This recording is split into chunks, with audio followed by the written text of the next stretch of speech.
Wawan Hermawan hanya bisa tertunduk malu saat digelandang petugas menuju ruang penyidikan Satuan Reserse Narkoba Polres Bojonegoro. Pekerja proyek pengeboran minyak dan gas blok Cepu ini ditangkap karena terbukti menyimpan dan mengkonsumsi narkoba jenis pil ekstasi. Polisi sebenarnya sudah lama mencurigai dan mengintai gerak-gerik tersangka. Namun penangkapan baru bisa dilakukan saat tersangka sedang berada di sebuah kafe yang berada di Jalan Veteran Bojonegoro.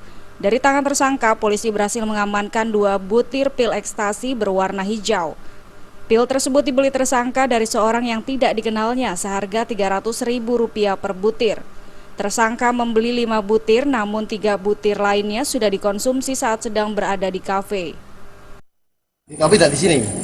Dapat dari mana Mas? Dari ada apa namanya yang ngasih gitu. Per butir berapa? Masih ada. Per butir jual berapa itu? Pakai sendiri. Apa dijual? Pakai sendiri aja. Pakai sendiri. Sudah lama pakai? Sudah enggak jarang gitu. Maksudnya udah lama lah enggak pakai. Setelah mendapat dari masyarakat terlapor ini Pak W ini, Ya. Lokasi di mana Mas? lokasinya Penangkapan? di Jalan Veteran, Pak. Jalan Veteran. Itu waktu transaksi atau apa dan? Ada waktu dia santai,